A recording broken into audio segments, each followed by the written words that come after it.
How's it going, everybody? I hope you guys are doing great. Today, in this video, we're going to be attempting to answer a question that I have for myself and many of you have asked me in the comments, which is, can we put a 3060 with a non-3060 GPU on the same motherboard? So with the 3060 pretty much hash at full rate if you couple it with another non-3060 GPU on the same motherboard. I didn't know the answer to that because I thought that the developer driver that we have to put for the 3060, which is the 470.05, might cause some conflict with any other NVIDIA GPU. But today we'll get that answer, and I'll let you guys know. This way, if you manage to find the 3060 and you already have a GPU on your computer and you want to mine on both of them, this setup would work for you. I'm using a Roswell 850 watt PSU. I have my RAMs, 2 sticks, DDR4. This is 8 GB. I have my dummy plug for the 3060. I'm going to be using one of them. I got my SSD for Windows. I have my fans. For the motherboard, the reason why I got excited about doing this is because a friend of mine sold me a Z170 XP SLI. And then this one does have dual PCIe, so it has multiple PCIe X16s, but it can support SLI and then run in dual X8 mode. So in theory, I can actually put two 3060s on this and it's supposed to work. But for the purpose of this video, we're gonna do 3060 with a 1660 Super, and then we're gonna see what hash rate we get on the GPUs. Before I get into this, I'm gonna tell you where I got these from. I got both of them from Newegg. This one was part of a combo deal. It was a 3060 and a CPU and the PSU, and because I wanted to make this video and I wanted to have this setup kind of running, I justified paying for the entire combo. I'll probably be selling the CPU to a friend of mine. This one was roughly 550 bucks, which is actually a very, very good price. 550 or 600, roughly around that range. It's a decent price for a 3060, and especially the EVGA one. I really like these a lot. They're built well, they're small, they function well, they look good. So that's the 3060. The 1660 Super, I also got it from Newegg, but I'm not gonna tell you how much I bought it for because it goes against everything that I've been preaching. It was over MSRP. It was a little bit too expensive for my liking, but because I'm going to be doing this video, I decided to kind of keep it. Also from Newegg, and I think it was above 500 bucks Canadian, which is quite expensive for 1660 Supers, considering that you can get almost 47 to 48 on a 3060 and only 30 mega hash per second on a 1660 Super. Yeah, this was a little bit too expensive, but I like these cards. They work, they're extremely stable, they run pretty cool. They're just zero headache cards, so I really like them and I like working with them. But anyway, let's get going with the build. I'm gonna run a time lapse and you're gonna see me kind of putting everything together, and towards the end I'll finish the build and I'll show you on my computer the hash rates that we're gonna get, and this way you know for yourself whether you can couple a 3060 with a non-3060 GPU on the same PC. All right, let's get going.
All right, folks, so we're on my PC right now. I've remote into the new build right now that we put together with the 3060 and the 1660 Super.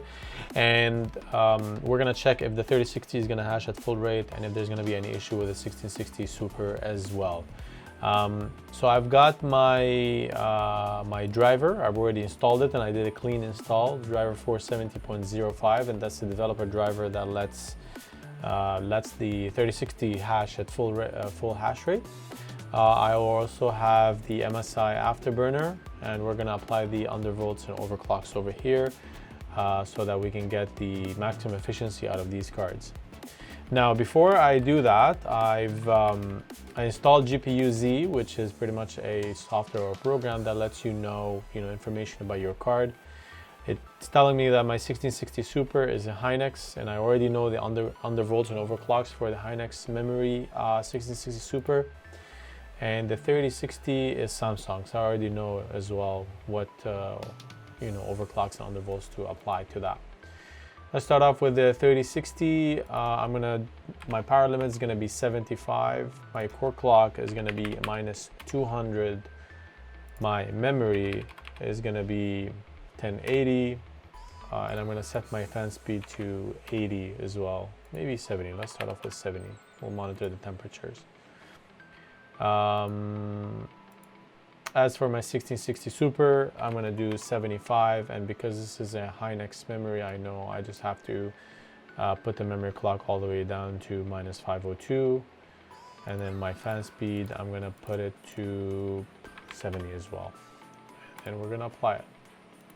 Let's check them. 75 minus 200 on the core clock, 1080 on the memory clock.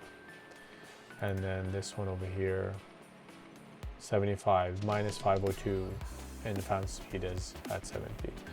Let's run the miner, and this is the moment of truth. Are we gonna have any conflicts, any issues, any driver fails? Let's try to figure it out. Let's see. Okay, starting up. Looks like it's building the DAG file right now. It recognized both cards, so there's no issues there. Building the DAG file for both GPUs. It's not hashing yet. Okay, we already have a share that's been found. Look, okay here. The 3060 is hashing at 47.4. That's amazing. 47.7, and the 1060 and the 1660 Super is at 31. This is exactly what we need. And I have the 3060 at 127 watts and the 1660 Super at 93 watts. I believe I can bring it down.